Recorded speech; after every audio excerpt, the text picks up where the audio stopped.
반갑습니다. 반갑습니다. 대종경 수행품 19장 공부하도록 하겠습니다.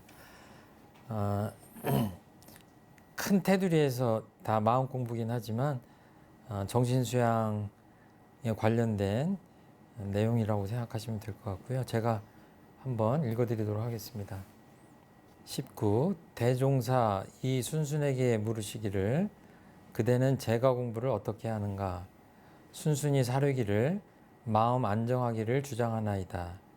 또 물으시기를 어떠한 방법으로 안정을 주장하는가? 순순히 사르기를 그저 안정하고자 할 따름이 없고 특별한 방법을 알지 못하나이다. 대종사 말씀하시기를 무릇 사람에게는 항상 동과 정 두 때가 있고 정정을 얻는 법도 외정정과 내정정의 두 가지 길이 있나니 외정정은 동하는 경계를 당할 때에 반드시 대의를 세우고 취사를 먼저 하여 망령되고 번거한 일을 짓지 아니하는 것으로 정신을 요란하게 하는 마의 근원을 없이 하는 것이요. 내정정은 일이 없을 때에 염불과 좌선도 하며 기타 무슨 방법으로든지 일어나는 번뇌를 잠재우는 것으로 온전한 근본 정신을 양성하는 것이니 외정정은 내정정의 근본이 되고 내정정은 외정정의 근본이 되어 내와 외를 아울러 진행하여야만 참다운 마음의 안정을 얻게 되리라. 저번 내용하고 이제 다 일맥상통하게 이어지는 건데 사람이 살면서 그 마음이 편안한 것처럼 중요한 게 없잖아요. 사실 마음이 불편하면 아무리 좋은 집에 뭐 좋은 음식을 먹는다고 하더라도 사람이 행복할 수가 없기 때문에 어느 상황에서든지 마음이 편한 거를 추구를 하는데 그것이 원한다고 그렇게 쉽게 되지 않기 때문에 이런저런 법문이 지금 설해지고 있습니다. 여기서도 이제 구인 제자분 중에 한 분이신데 이순순 이 제자분은 한 구인 제자분 중에 한 세 분 정도는 전무 출신이 아니라 이제 제가 교도로서 그 구인 제자 역할을 하셨어요. 밖에서 일은 다 같이 하셨지만 아마 사정이 있어서 그 대종사님이 그 제자들 몇 명한테는 이제 집에 또 경제적인 사정도 있고 그랬을 것 같아요. 그래서 재가를 하도록 그렇게 권하시고 한 것 같아요. 근데 이 이순순 이 제자분은 그 전무 출신이 아니라 재가분이시기 때문에 여기 보면 재가 공부라는 표현이 나오는 것 같아요. 재가 공부.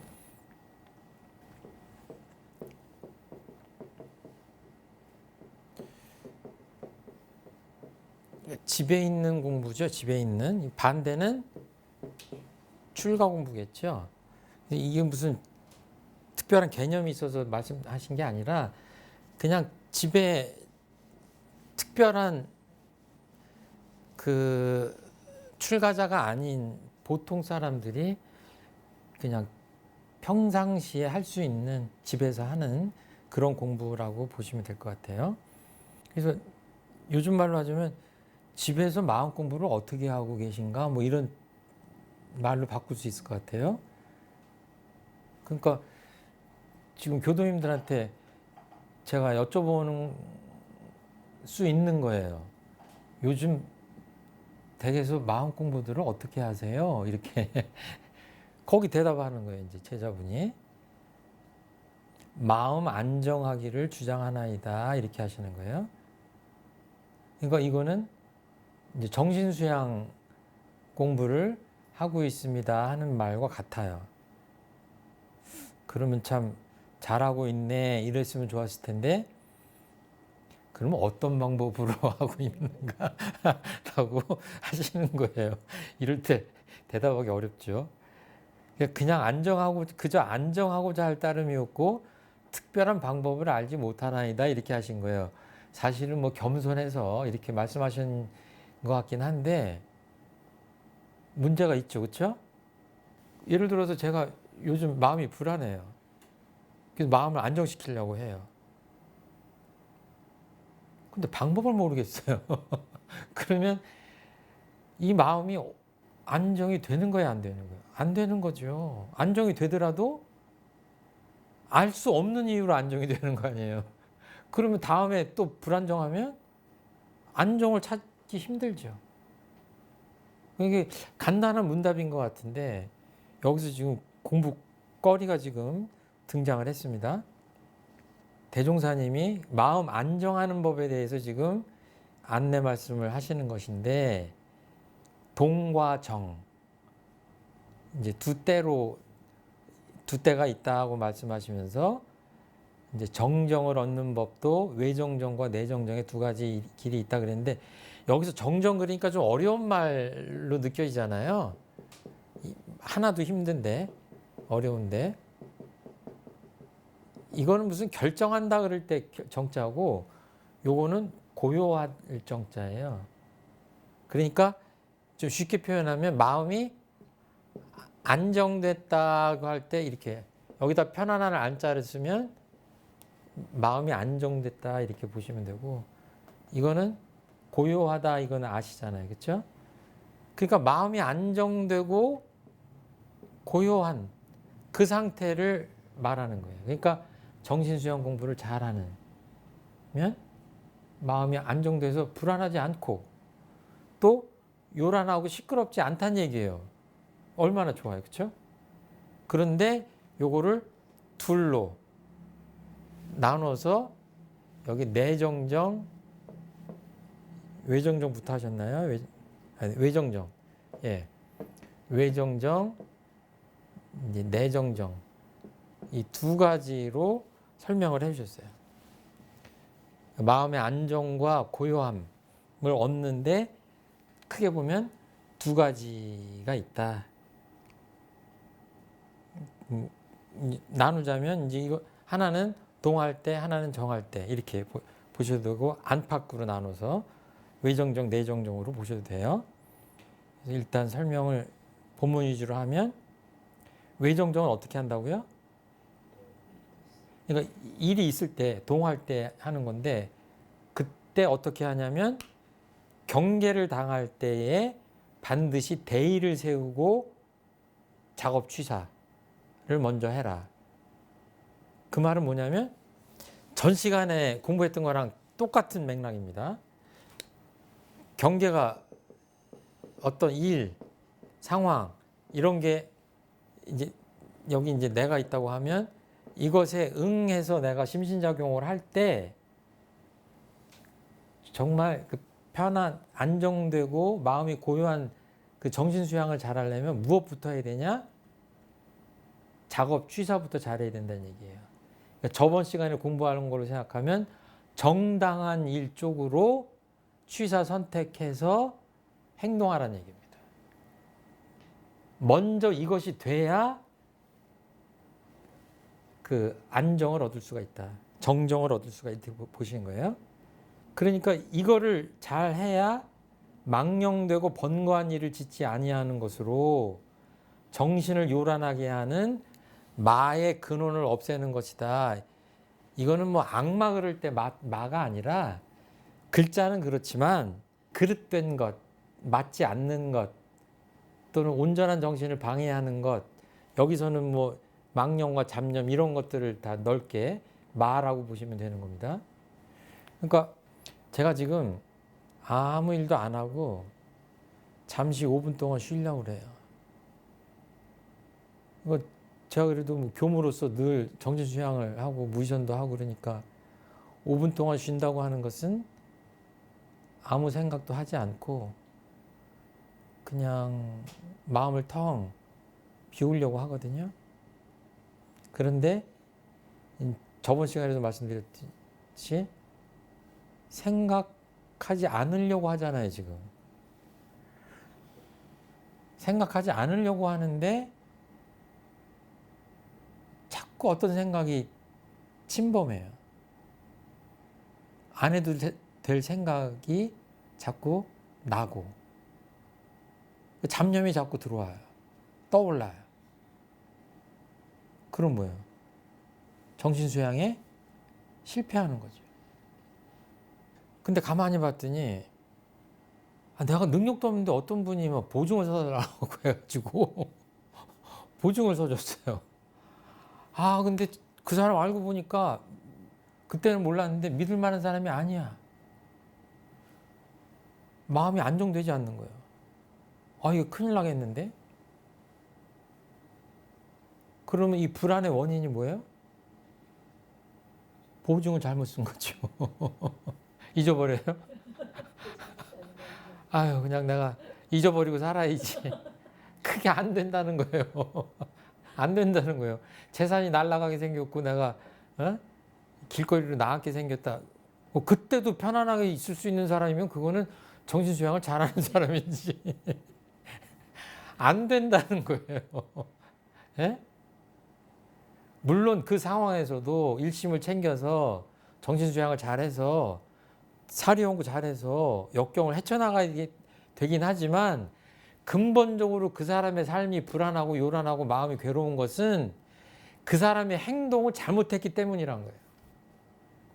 그러니까 그 외정정을 잘하려면 어때요? 여기 대의를 먼저 세워서 해야 될 일은 하고 하지 않아야 될 일은 하지 않고 이것부터 해야 된다는 얘기예요. 그래야 삶이 안정된다. 그 다음에 이제 내정정, 아까 이제 외정정을 말씀드리고 내정정.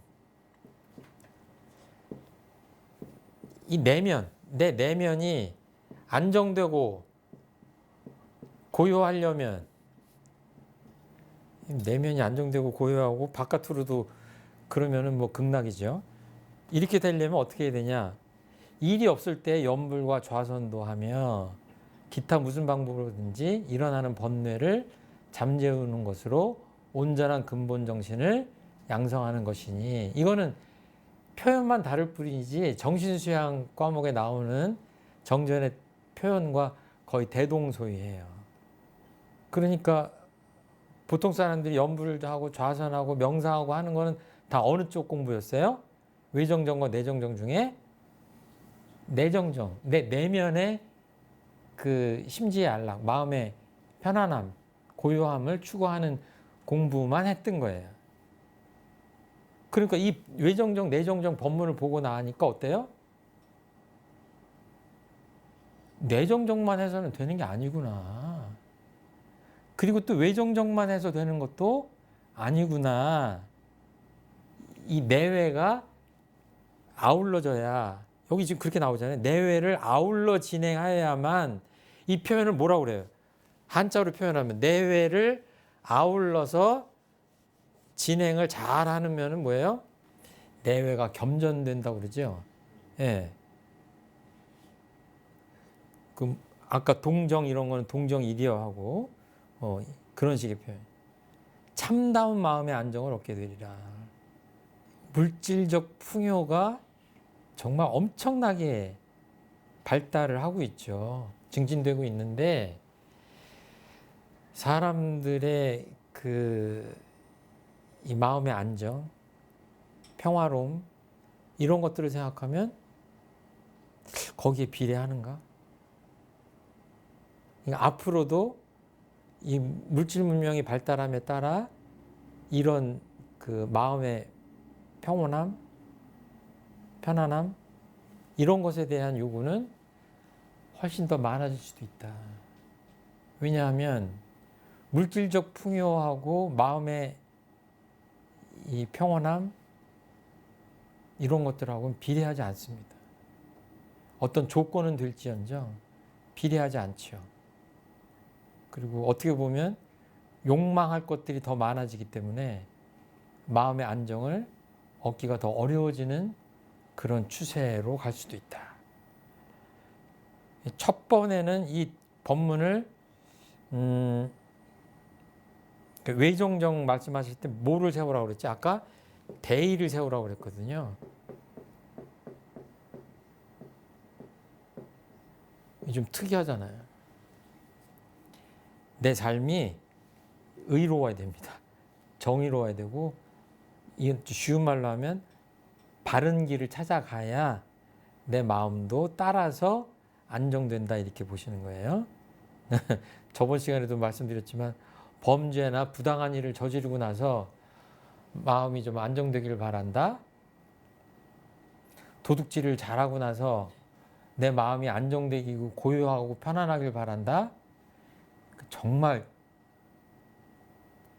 겹도둑이에요. 그냥 도둑에서 그치니까 더 큰 도둑이에요. 마음 도둑까지. 구해지지 않는 걸 구해지는 거죠. 구하는 거죠. 사상 누각이라는 말 이럴 때 쓰는 거죠. 자, 이렇게 하려면 예를 들어서 술 즐기시고 막 하는 분들이 퇴근할 때 그 술의 유혹에서 벗어나려면 어떻게 하면 됩니까? 네. 아, 그렇게 하면 안 되죠.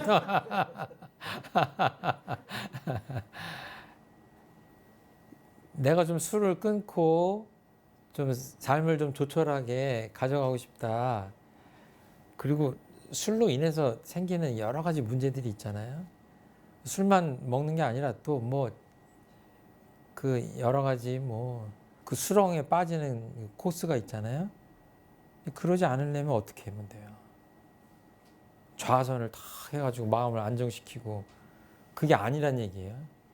예? 주된 방법이 뭐예요? 그냥 알 수 있잖아요. 아, 내가 일단 술집을 멀리하자. 그 환경으로부터 벗어나자. 그런 다음에 그 내 정신적인 안정 같은 것들을 구할 수가 있는 것이지. 예를 들어서 환락가 한가운데서 1차, 2차, 3차를 하면서 그 안에서 마음의 안정을 구한다? 그거는 이제 술꾼들이 술을 먹어서 취하는 안정이지 여기서 생각하는 것하고 완전히 다른 얘기잖아요. 그렇죠? 삶이 먼저 안정돼야 경계 자체를 만들지 않아야 앞뒤가 맞아야 되죠. 그렇죠? 너무나 뻔한 얘기예요. 자, 그리고 지금 큰 틀에서 정신 수양인데 이제 작업 취사를 의롭게 하라는 얘기죠. 그래서 이 둘이 아니다. 내정정과 외정이 둘이 아니다. 이런 표현을 하시는 거고 정신 수양 이럴 때 수양을 어떻게 쓰냐면 닦을 숫자에 기를 양자를 써요. 그러면 뭐를 닦아낸다는 얘기예요? 잡념이나 망념 같은 것들을 내 마음에서 닦아낸다는 얘기예요. 이건 버린다는 얘기예요. 이것도 취사입니다. 내 마음에서 버리는 게 있어야 돼요. 비워내는 게 있어야 돼요. 닦아내는 게 있어야 돼요. 그 외정적으로 보자면 뭐냐면 바깥 경계를 버려야 돼요. 그렇죠? 아까 제가 말씀드린 그런 상황 자체에 내가 끌려 들어가지 않는 것부터 하는 게 수양의 첫걸음이다. 그러면 이렇게 비워낸 다음에 그걸로 끝나는 게 아니라 기르는 거는 뭐를 기우느냐. 그렇죠? 이걸 다 비워내면 그 다음에 내 안에 이제 앞에 법문에서는 뭐 근본 정신이다 그러기도 하고 이제 좌선법 같은 데 보면 진성, 내 참된 성품짜리 이 마음의 근본이 성품이니까 성품이라고 해도 되고 근본 정신이라고 해도 되고 쉽게 얘기하면 참마음이라고 해도 되고 비로소 이걸 닦아내야 이것이 길러질 수 있다 이거예요. 그러니까 우리는 뭐예요? 잘 기르면 뭐예요? 우리가 원하는 그 정신수양의 세계, 정정의 세계로 갈 수 있는 거예요. 근데 기르려고만 하지 말고 처음에는 한쪽에서는 비워내고 한쪽에서는 길러내고 하는 거예요. 잡초를 한쪽에서 부지런히 뽑고 한쪽에서 물 주고 거름 주고 해가지고 내가 키우려고 하는 작물이나 나무를 키우는 동시에 되는 거예요. 정신 수양 그런 건 뭐냐면 그러니까 예를 들어서 가만히 앉아가지고 좌선만 하는 것도 정신 수양이죠. 왜냐하면 좌선을 하면서도 마음속에서 망념과 잡념을 쉬고 이렇게 하면 되니까.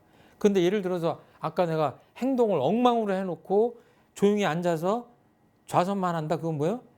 앞에 더 큰 버릴 것, 닦아낼 것이 있는데 그걸 버리지 못하고 하는 건 마찬가지. 그러니까 생활, 내 삶에서 비워낼 거 비워내고 그 다음에 조용한 시간을 만들어서 내 안에서 망념과 잡념을 비워내고 이렇게 동정 내외를 겸해야 우리가 구하고자 하는 이 정정, 안정되고 고요한, 편안한, 너그러운 그런 삶으로 갈 수 있다 이렇게 보시면 될 것 같아요. 인간은 환경에 지배를 받는 동물이다 이렇게 얘기하거든요. 사회과학 하는 사람들도. 그 말을 우리 지금 원불교식으로 표현한다면 제가 뭐 여러 번 말씀드렸지만 제가 사회복지 공부를 하니까 거의 이런 표현이 나와요. 환경의 동물이다. 환경. 이거는 뭐 이거 한자가 지금 제가 생각나는지 모르겠네.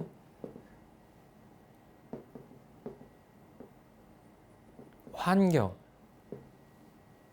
나를 둘러싼 경계예요. 그러니까 이걸 다른 말로 하면 천만 경계. 여기다가 개자 붙이면 경계예요, 경계. 그러니까 마음 공부하는 사람들이 이렇게 대의를 세우고 취사를 먼저 해야 되고 한다는 건 뭐냐면 이 경계를 대하는 것을 잘 하는데 어때요? 내가 예를 들어서 배를 타서 폭풍우가 막 파도가 치셔서 계속 요동 롤링을 하고 막 피칭을 하고 그러면 뭐 어떻게 돼요? 어지럽고 멀미나잖아요. 토하게 되잖아요. 이 토하고 어지러운 거를 극복하려면 어떻게 하면 되죠? 좌선을 해야 되겠죠. 그렇죠?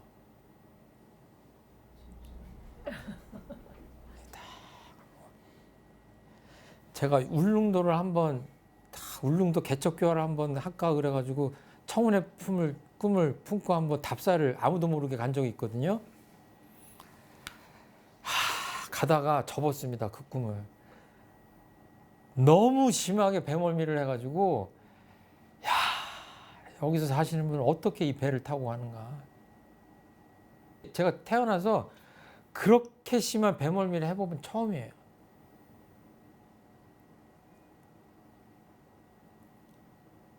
석가모니 부처님은 울릉도 가는 뱃속에서 멀미 안 하시고 좌선하셨을까요? 저는 할 수 없다의 한 표입니다.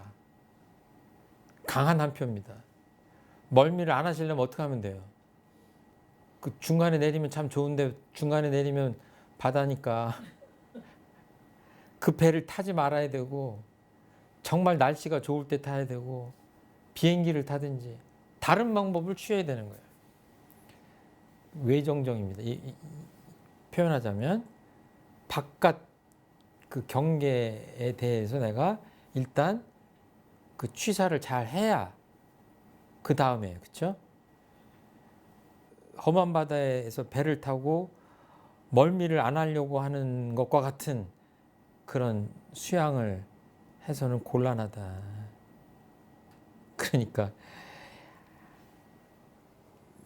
외정정, 내정정을 잘하면 반복되는 얘기지만 어떤 거예요? 내가 이렇게 일하고 사회생활하고 여러 가지 활동을 하고 하는데도 뭐예요? 마음이 늘 안정되어 있고 고요하고 편안하고 좀 쉽게 말하면 정서적으로 늘 안정되어 있고 그 사람을 보면 편안해 보이고 그 사람은 그냥 그렇게 되겠어요? 겉으로 그렇게 드러나는 사람은요 그 내면은 어떻겠어요? 그 내면은 그분은 삶도 그렇게 살지만 일이 없이 이렇게 있을 때 뭔가 자기 나름대로 내정정을 하시는 분인 거예요. 그러니까 그렇게 사시는 분들은 위험하고 복잡하고 불안하고 골치 아픈 경계는 어때요? 피해요. 천만경계를 대하는 방법이 다른 거예요. 예, 그렇게 보실 수 있겠다. 그래서 안팎이 둘이 아니다. 그러니까 공부 어떻게 하시는지 아시겠죠, 이제? 아, 이거를 하면 내 삶이 꼬이고 불안하고 초조하겠다 그러면 뭐예요? 그 행동부터 하지 않으면 되는 거예요. 그 요란한 배에서 내리면 되는 거예요. 타지 않으면 되는 거예요. 그렇죠? 정신을 요란하게 하는 마의 근원이라는 표현이 나오거든요. 본문에. 여기서 마라는 거는 막 그렇게 어마무시한 그런 마가 아니라고 제가 말씀드렸죠. 마군이라고 하기도 하는데 한 번씩 대표적인 거 있으시면 한번. 탐심이죠. 탐심이요? 제가 보기엔 탐심 하나도 없으실 것 같은데. 그 연세에 무슨 탐심이 있으세요? 탐심이 하나도 없으려고 하는 그 욕심이 있죠. 아, 너무 고차원적이네. 그런 건 탐심에 안 들어갑니다. 게으름이요. 게으름, 예. 이제 이게 적절할지 모르겠는데 예. 이 지금 장을 하면서 예. 외정정, 내정정 중에 예. 이 시국에서 나는 어떻게 할까? 예. 마음 공부를 하시면 아, 내 마음을 좀 불안하게 하고 좀 시끄럽게 하고 그게 정정의 반대잖아요. 안정을 반대로 하면 불안한 거잖아요. 고요정자의 반대는 요란함이잖아요. 그렇죠? 시끄러움이고. 근데 그 주인공들이 있거든요. 100가지 1000가지가 그렇게 하는 게 아니라 주로 그 단골 손님이 있어요. 내 마음에 자주 출몰해가지고 그 사람마다 다른 거예요. 뭐 괜한 고민. 다른 사람들은 그냥 그 편안하게 사는 것 같은데 나는 늘 안 해도 되는 고민을 앞서서 한다던가. 사람마다 다 다른 거예요. 마음도 다르고 습관도 다르고 기질도 다르기 때문에 그 근원을 그 마군이 마음 공부를 방해하는 정신 수양을 방해하는 그 주인공들을 찾아내야 나에 맞는 처방들을 정확히 할 수 있으니까 그것들을 끊임없이 보는 거예요. 그러니까 이제 법의 등급에서 법마 상정급 가면 법과 마를 일일이 한다고 했는데 내가 이렇게 가만히 있으면서도 사람이 뭔가 생각을 해야 무슨 일을 하니까 생각들을 하는데 내 생각을 잘 들여다보면 어떤 거는 하지 않아도 될 생각을 한다. 잡아내야 되거든요. 그때 생각은 마의 근원이에요.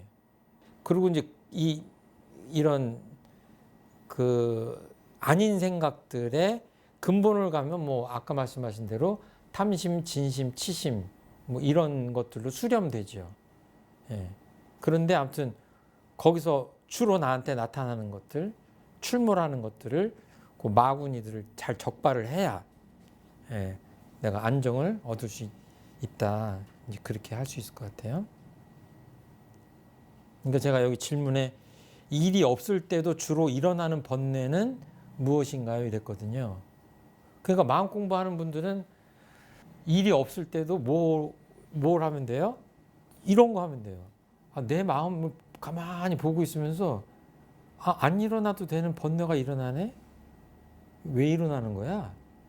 거기까지 그 번뇌를 알아차리는 것도 중요하고 초보자들은 알아차리지 못합니다. 근데 조금 공부를 하면 내 마음에서 일어나는 번뇌들을 잘 잡아내요. 그러면 조금 마음 공부를 더 깊이 하면 어디까지 가야 돼요? 얘가 왜 나오는 거야? 바깥 경계가 별거 없는데 왜 자꾸 닦아내면 또 오고 또 오고 하는 거야? 그 원인을 깊이 찾아야죠. 그 원인을 못 찾으면 계속 찾아오겠죠. 계속 찾아오면 내 마음의 안정과 고요함은 이제 달아나 버리는 거죠. 근데 거기 대의라고 이제 예. 참 이해가 잘 안 되는데 예를 들면 이제 일이 없을 때 예. 가만히 있는데 뭐 그 성질 고약한 내 직장 상사가 이제 떠올라서 이제 화가 나는 그런 예. 일이 벌어졌을 때 예. 외정정이라고 이제 하면 그것을 해결하는 것하고 대의하고는 좀 맞지 않은 것 같은데 왜 대의라는 그 단어를 쓰셨을까 하는 그런 의문이 있기는 합니다. 작업 취사를 얘기할 때 그 정의는 취하고 부리는 버리는 거 아니에요. 네. 취하는 것, 버리는 것이 합쳐진 게 취사잖아요. 그러니까 그 일반적으로 이해하기 쉽게 전달하려면 취사 이렇게 하면 오해하니까 취사 선택 이렇게 하면은 전달하기가 쉬워요. 이해하기가 쉬워요. 내가 불의한 일이 있고 정의로운 일이 있을 때 어느 쪽으로 하라고요? 정의로운 거 취하고 이거 버리는 거예요. 그냥 하나로 보면 취하면 저절로 버려지는 거죠. 그렇죠? 예. 그런 건데 그 예를 들어서 그 직장 상사가 나를 괴롭힌다. 예를 들어서 그래서 내 마음이 늘 불안해요. 편치 않아. 그러면 볼 때마다 편치 않은데 그러면 그 직장 상사를 안 보면 되잖아요. 그렇죠? 그럼 퇴사하면 되잖아요. 그렇죠? 그건 지혜로운 취사는 아니죠. 그렇죠? 그 문제를 해결해야 되겠죠.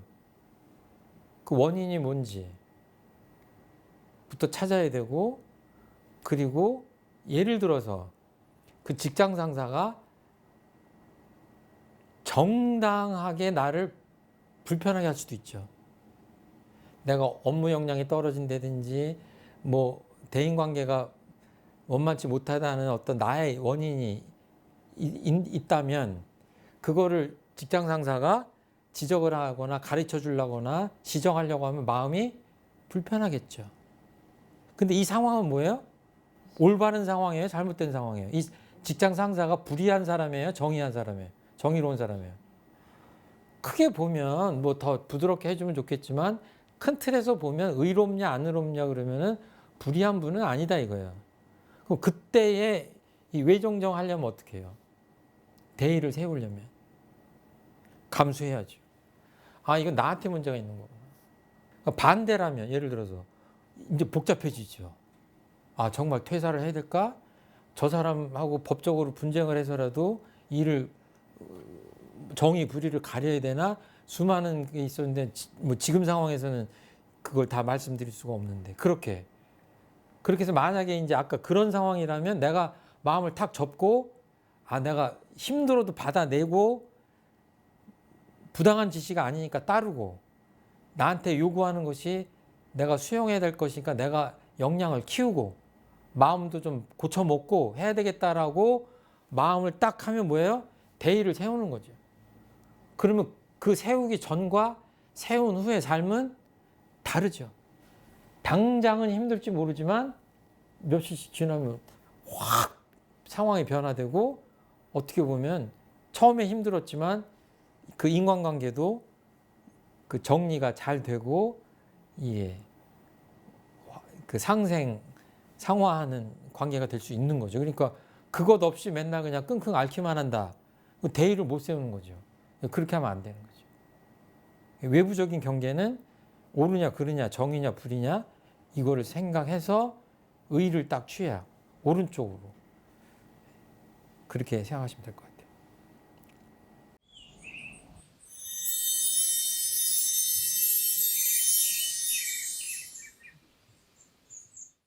20장 공부하도록 하겠습니다. 송도성이 신문을 애독하여 신문을 받으면 보던 사무라도 그치고 읽으며 급한 일이 있을 때에는 기사의 제목이라도 본 후에야 안심하고 사무에 착수하더니 대종사 하루는 경계하시기를 내가 소소한 신문 하나 보는 데에 그와 같이 정신을 빼앗기니 다른 일에도 혹 그러할까 근심되노라. 사람마다 각각 하고 싶은 일과 하기 싫은 일이 있는데 범부는 그 하고 싶은 일을 당하면 거기에 끌려 온전하고 참된 정신을 잃어버리고 그 하기 싫은 일을 당하면 거기에 끌려 인생의 본분을 잃어버려서 정당한 공도를 밟지 못하고 번민과 고통을 스스로 취하나니 이러한 사람은 결코 정신의 안정과 희광을 얻지 못하나니라. 내가 이러한 작은 일에 너를 경계하는 것은 너에게 정신이 끌리는 실상을 잡아 보이는 것이니 너는 마땅히 그 하고 싶은 데에도 끌리지 말고 하기 싫은 데에도 끌리지 말고 항상 정당한 도리만 밟아 행하여 능히 천만경계를 응용하는 사람은 될지언정 천만경계에 끌려다니는 사람은 되지 말라. 그러하면 영원히 너의 참되고 떳떳한 본성을 여의지 아니하리라. 이 큰 틀에서 그동안에 정신수양을 한다고 하고 뭐 명상을 하고 도를 닦고 한다고 하면 정말 오랜 세월 동안 어떤 생각들을 했었냐면요. 그 이미 서품 같아서 여러 번 말씀드렸지만 사람이 좀 없는 인적이 드문 산중에 들어가서 다른 생업을 불구하고 그냥 몇 년씩 또는 평생 그냥 그 정신수양 공부만 좌선을 하고 뭐 주문을 외우고 이런 거를 그 수행이라고 생각하고 도를 닦는다고 생각하고 했던 그 아주 거대한 그 관행이 또는 역사가 있었던 거죠. 대종사님은 지금 그런 가르침을 펴시려고 원불을 펴신 게 아닙니다. 그냥 일상생활하는 이 세상의 모든 사람들이 언제 어디서나 마음 공부 또는 정신수양을 제대로 하는 방법을 알려주려고 이 교법을 펴신 거예요. 그러니까 이게 굉장히 뭐 신문 보는 얘기라서 작은 것 같지만 이 안에서 굉장히 놀라운 가르침이 이렇게 전개되는 거예요. 그러니까 그 밑바닥에는 대종사님이 생각하는 수행이란 무엇이냐, 대종사님이 생각하는 종교란 무엇이냐, 대종사님이 생각하는 정신수양이란 무엇이냐가 이 기저에 깔려있는 법문이 지금 계속해서 수행품에서 이어지고 있다. 저도요, 이 송도성이라는 제자의 주사님이신데 그 신문 보기를 즐겨 하신 거예요. 근데 저도 좀 이런 경향이 있습니다. 요즘은 좀 덜한데요. 꼭 아침에 신문을 봐야 뭔가 그 다음 일을 할 수 있을 것 같은. 그래서 이제 교무니까 좌선도 하고 하지만 이른 시간에 그 식사 전에는 신문을 보는 것이 이렇게 습관화되어 있고 그랬어요. 근데 그게 잘못된 건 아니거든요. 크게 잘못된 건 아니에요. 그런데 예를 들어서 신문을 못 보게 되었을 때 그 마음 상태를 보면요. 그 약간 자유롭지 못하고 중독이에요. 그냥 그런가 보다 그러고 빨리 지나가야 되는데 계속 궁금해한다. 이제 그런 경우입니다. 급한 일이 있는데도 신문을 찾아서 보는 거를 그 행동을 지금 누가 보신 거예요? 소태한 대종사님이 보신 거예요. 그러니까 그냥 지나쳐도 되는데 예리하게 그 작은 그냥 평범한 사람들이면 지나칠 수도 있는 행동인데 그 행동을 놓치지 않고 대종사님께서 말씀하신 거예요. 이게 뭐냐면 잘못하면 이걸 잔소리로 받아들일 수 있어요. 그게 아닙니다. 엄청난 마음 공부의 가르침이 지금 이어서 나오는 겁니다. 그래서 대종사 하루는 경계하시기를 했는데 여기서는 한자로 쓰면 그 천만경계 할 때 그 경계가 아닙니다. 이렇게 타일르고 이렇게 주의시키고 하는 그런 의미의 경계죠. 여기서는. 자, 집중해서 보셔야 됩니다. 내가 소소한 신문 하나 보는데 그와 같이 정신을 빼앗기니 이게 굉장히 의미 깊은 내용이에요. 그냥 신문을 보는 게 아니라 신문 보는데 정신을 빼앗긴다고 지금 평가하신 거예요. 다른 일에도 혹 그러할까 근심되노라. 이 말씀을 안 하셨으면 이 송도성이라는 제자는 어땠을까요? 계속 그렇게 했겠죠. 그리고 이 본문에 보면 안심이라는 표현이 나오죠. 이 제자가 제목이라도 봐야 안심을 한다고 나왔죠. 그러면 제목을 못 보거나 신문을 못 보면 어떻다는 얘기죠? 안심을 얻지 못한다는 얘기 아니에요. 여기에 문제가 있는 거예요. 그렇죠? 그 신문의 정신을 빼앗긴다고 하는 것이 그 내용입니다. 그냥 보면 보고 못 보면 못 보고 이러면 될 텐데 꼭 봐야 안심을 얻는다고 하는 것은 문제가 있다. 이렇게 보신 거예요. 그러니까 이거를 법문을 이렇게 낱낱이 좀 음미하실 필요가 있습니다. 여러분들은 속으로 아이고 나는 뭐 신문을 그렇게 안 보니까 이러시면 안 돼요. 여러분들 삶에도 수많은 신문이 있는 겁니다. 그거 안 하면 안심이 안 되는 나는 신문을 안 보니까 뭐 괜찮아 이러시면 안 돼요. 이 법문 보시면서 정신을 빼앗기는 게 뭔가, 빼앗아가는 게 뭔가. 보던 사물을 보는 게 대의입니다. 그 전에 공부했던 그 법문하고 비유하자면 대의를 먼저 세워야 돼요.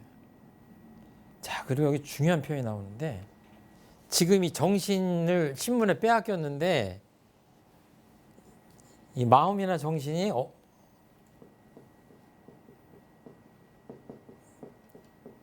어디에? 끌려가는 거예요. 끌려가는 거예요. 어디에? 경계에. 술꾼들은 술을 보면 어때요? 술을 안 먹는 사람이 술을 보면 어때요? 여기 지금 뭐 이름은 모르지만 뭐 무슨 뭐 이게 뭐 30년 산 해서 뭐 이게 수천만 원짜리다. 이거를 술꾼이 봤어요. 근데 최정품 교무 술 이름도 잘 모르는 최정품 교무가 봤어.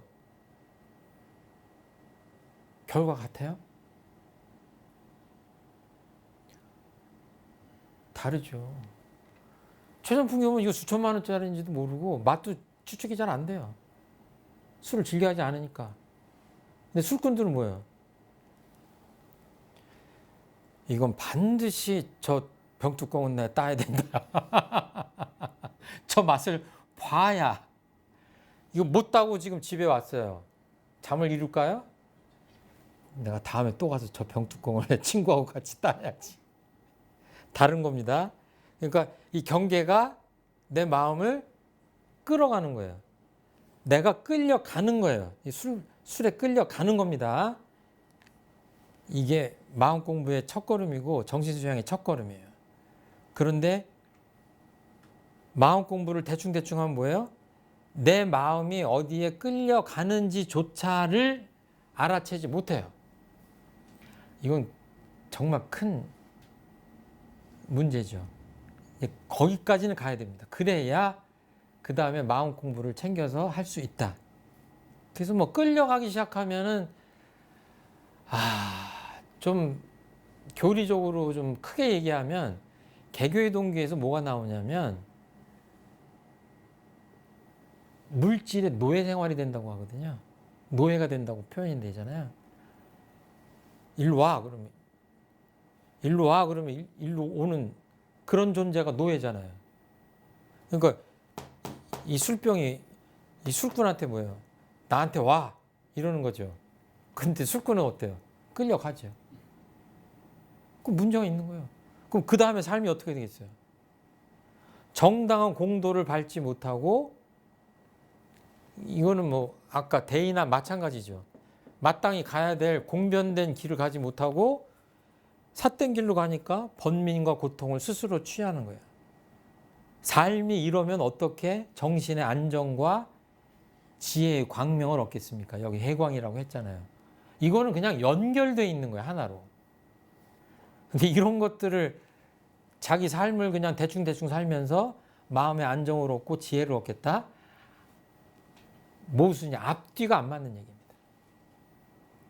자, 그리고 여기 보면 하기 싫은 일, 하고 싶은 일이 나오죠. 법문에. 자, 그거 보셔야 됩니다.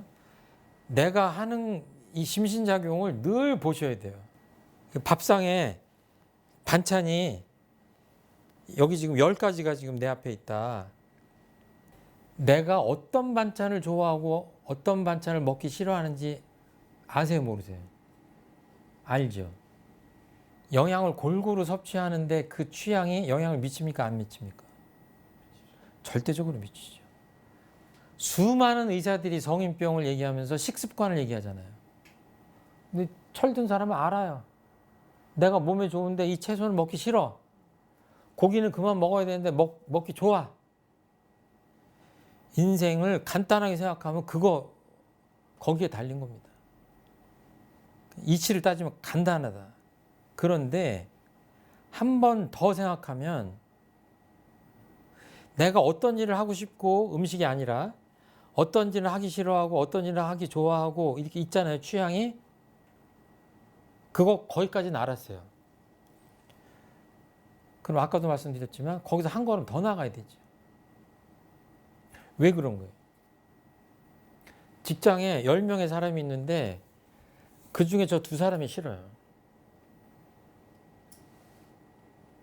8사람은 괜찮아.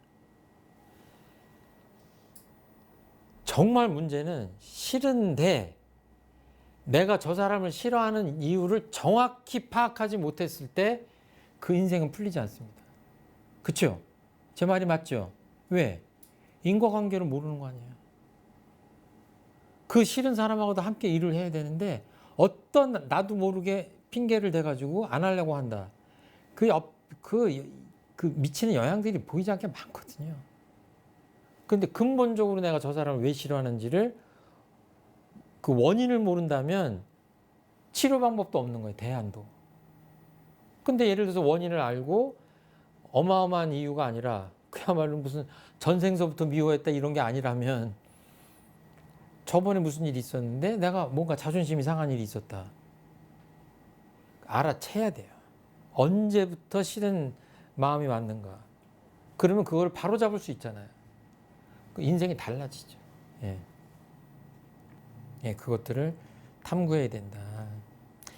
이게요, 동호 반복이지만 제가 좀 차분차분하게 한 번만 다시 음미를 할게요. 이 법문을. 아주 치밀한 논리 구조가 있어요. 첫 번째, 사람마다 각각 하고 싶은 일과 하기 싫은 일이 있다. 두 번째, 마음의 힘이 부족하면 거기에 끌려간다. 세 번째, 그러면 온전하고 참된 정신을 잃어버리게 된다. 이 본문에 나온 얘기입니다. 네 번째, 그렇게 온전하고 참된 정신을 잃어버리게 되면 인생의 본분을 잃어버리게 된다. 다섯 번째, 정당한 공도를 밟지 못하게 된다. 여섯 번째, 번민과 고통에 빠지게 된다. 일곱 번째, 이러한 사람은 결코 정신의 안정과 회광을 얻지 못하게 된다. 이게 대종사님 말씀이에요. 얼마나 지금 이 마음 공부와 정신 수양에 대한 깊이 있는 통찰입니까? 근데 이 법문이 어떻게 시작됐죠? 처음에? 벌써 잊어버리셨어요? 신문 보는 거에서 대종사님 마음 공부와 정신 수양 공부법에 대한 어마어마한 당신의 그 지혜와 통찰이 이렇게 아주 논리 구조를 가지고 쭉, 이게 잘못 읽으면요 무슨 만연체 하신 말씀 또 하신 것 같죠? 제가 제 책에 7가지로 제가 넘버링을 한 거 아니에요. 순서대로 이렇게 하면 이렇게 되고 이렇게 하면 이렇게 되고 이렇게 나중에 결코 정신의 안정과 해강을 얻을 수 없다. 참 무서운 말씀입니다. 나중에 이 표현도 나오죠. 천만경계에 끌려다니는 사람을 벗어나서 어떤 사람이 되라고요? 천만경계를 응용하는 사람이 되라고. 이 술을 못 먹으면 몸살이 나는 사람은 여기 끌려가는 사람이죠. 근데 어떤 사람은 내가 평소에 술을 안 먹지만 정말로 뭐 팔순잔치 같은 데 초대를 받아서 갔는데 그 주인공 되시는 분이 아이고 누구 오래간만에 왔는데 오늘은 그래도 내가 주는 축하주 한 잔 받아야지 하는데 저는 원불교를 다녀서 금주합니다. 절대로 안 먹. 한 잔 정도 받아줄 수 있죠. 그렇죠? 예. 이거는 뭐예요? 자유하는 거죠. 천만경계를 응용하는 사람이 돼야 되죠. 그러니까 이 교전에 나오는 것이 일맥상통합니다. 경계에 끌려갈 거냐, 경계를 응용할 거냐. 다른 말로 하면 똑같이 나옵니다. 다른 표현이 환경의 지배를 받을 거냐, 환경을 지배할 것이냐. 정말 법력이 있는 분들은요, 그분이 가는 곳마다 뭐예요? 그 상황, 환경이 변합니다. 부처님이 어디를 가서 교화를 하시면 부처님이 오시기 전과 오신 다음에 그 상황이 어때요? 다른 세상이 되는 거예요.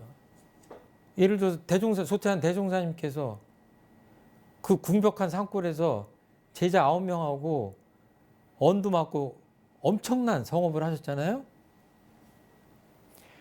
이 세상이 변하는 겁니다.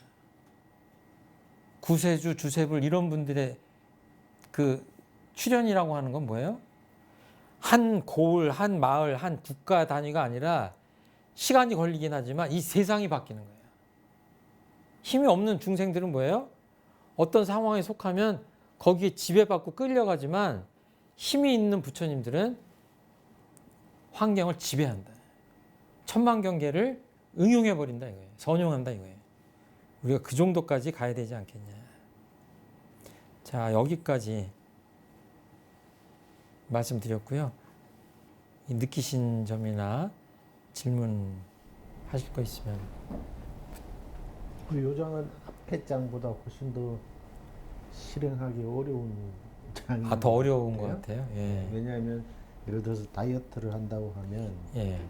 앞에 장은 기름진 음식을 피해라. 기름진 있는 음식점에 가지 말아라. 그렇죠. 하는 가르침이고, 이거는 기름진 음식이 있는 식당에 가더라도 그렇죠. 자유자재하라. 그러니까 이게 훨씬 더 그렇죠. 이 그렇죠. 단위가 높은 그렇죠. 예. 어려운 예, 과목이네요. 뭐 근데 그때 말씀이 좀 바뀔 뿐이지 뭐 근본적인 가르침은 같습니다. 예. 같아요. 그리고 이제 이게 법문이 다른 게 아니라 각자 공부 수준에 따라 해야 될 게 다른 거죠. 그러니까 내가 이렇게 몸도 약하고 그냥 무슨 깡패들을 이길 수도 없고 그냥 나약한 사람이다 그러면 저 멀리서 깡패가 오면 어떻게 해야 돼요? 피해야 되죠. 그 누가 깡패가 막 어떤 사람 괴롭히고 있는데 도와줄 수도 없죠. 근데 내가 정말 국가대표 태권도 선수예요. 깡패가 와요. 깡패가 오는지 마는지 생각도 안 해요. 그냥 가요. 그냥 그 길을. 근데 또 묘하게 그 깡패가 뭐 지나가는 행인을 막 괴롭히고 막 돈을 뺏으려고 그래요. 그러면 이제 어떻게 되겠습니까? 이 사람이 막 뭐 형사다. 다른 상황이 되는 거죠. 그러니까 우리가 마음 공부해서 힘이 없을 때는 뭐예요? 이렇게 표현하면 좀 비굴할 줄 피해 다녀야 돼요. 잘 피해 다녀야 돼. 되도록이면 마찰도 안 하고. 근데 뭐예요? 힘이 생기면 나 건강하고 이런 건 끝났잖아요. 그 단계를 벗어났잖아요. 국가대표 선수고 내가 무술 경관이다 그러면 그 다음에 그 사람이 해야 될 일은 뭐예요? 불의한 사람들을 혼내주든가 응징 약한 사람들을 구해줘야 되는 거죠. 대의를 세우고 공도를 가고 그런 거죠. 그러니까 우리 공부도 뭐예요? 법강학마위 정도 돼야 다른 사람을 구할 수 있는 거예요. 자기 앞가리면 다 끝난 사람인 거예요. 그때는 그 사람은 지나가는데 깡패가 딴 사람 괴롭히고 있는데 법강 항마위에 올라간 사람이 관여 안 한다.